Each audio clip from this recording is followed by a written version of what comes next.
સાબરકાંઠા જિલ્લામાં બાળ તસ્કરી મામલે પોલીસે 4 લોકોને ઝડપી લીધા છે તો સામે ખુદ બાળકીનો પિતા સમગ્ર ઘટનામાં સામેલ હોવાથી તેને પણ પોલીસે આરોપી બનાવીને કાર્યવાહી હાથ ધરી છે। Story report by Jitendra Solanki, Sabarkantha. અમારી પાસે એનું મેડિકલ કરાવીશું। મેડિકલ કરાયા પછી બાળકીને એના વાલીને સોંપી કે બાળ સંરક્ષણ ગૃહમાં મોકલવી એ બાબતનો નિર્ણય પછી લેવામાં આવશે। જેને ખરીદી છે સાહેબ એને કયા મકસદથી લીધી છે? એ લોકોએ એક નોટરાઇઝ બાલાખાત એટલે નોટરાઇઝ એક કરાર કરેલો છે જેમાં લખેલું છે કે આ જ્યારે પુખ્ત વયની થાય ત્યારે જે દત્તક લીધેલી છે એના છોકરા સાથેના લગ્ન કરાવવા, આ રીતનું એક લખાણ પણ કરેલું છે।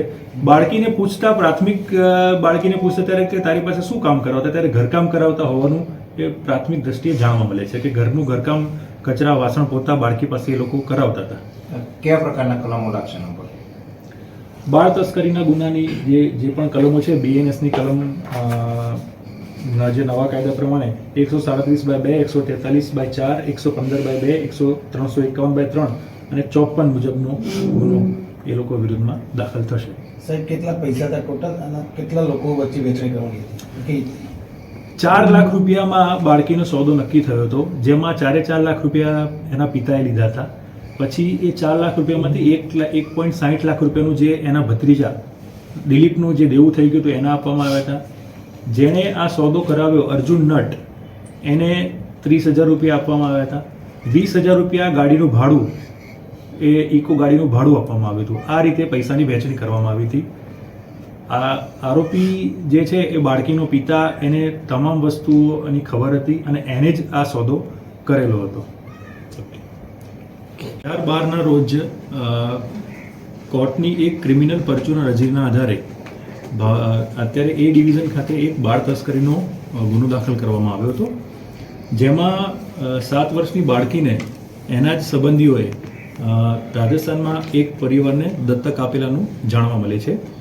ગુનાની વિગતની વાત કરીએ તો સાબર ડેરી પાસે છાપરામાં રહેતા રાવળ હાલુભાઈ હકરાભાઈ, જે બાળકીના પિતા છે, અને એની માતા સુમીબેન હાલુભાઈ નટ, આ બંને એમના ભત્રીજા જે એમની સાથે રહેતા દિલીપભાઈ નટ, એને 1.60 લાખ રૂપિયાનું દેવું થઈ ગયું હતું અને આ પૈસા આપવાની જગ્યાએ એ દિલીપ ત્યાંથી ઘરેથી ભાગી ગયો હતો।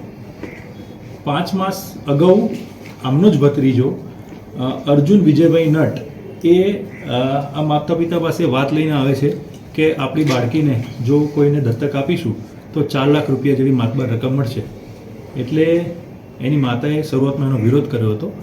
એના પિતાએ આ બાબતે સંમતિ દર્શાવી અને અર્જુન નટ, લખપતિ નટ જે ઇકો ગાડીનો ડ્રાઈવર છે, શ્રવણભાઈ નટ, શરીફાભાઈ નટ જે એના કુટુંબી છે, એ તમામ ભેગા થઈ રાજસ્થાનના અલોર ખાતે ઉમેદસિંહ નટને આ બાળકી 4 લાખ રૂપિયામાં એ દત્તક આપી હતી।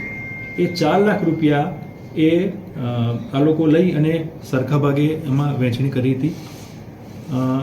શરૂઆતમાં આ જે મામલો હતો એ 5 મહિના સુધી ક્યાંય બહાર ન આવ્યો, પરંતુ ધીમે ધીમે જ્યારે બાળકીએ શાળાએ જવાનું બંધ કર્યું ત્યારે શાળાના શિક્ષકે આ વસ્તુની નોંધ લીધી અને તેઓ એની પૂછપરછ કરતાં એની માતા ગભરાઈ અને એની માતાએ પછી કોર્ટમાં અરજી કરાઈ અને આ સમગ્ર મામલામાં કુલ 6 આરોપી અમે ધ્યાનમાં લીધા છે, જેમાંથી 4ની ધરપકડ કરી છે, જેમાં બાળકીનો પિતા પણ બાળ તસ્કરીનો આરોપી છે।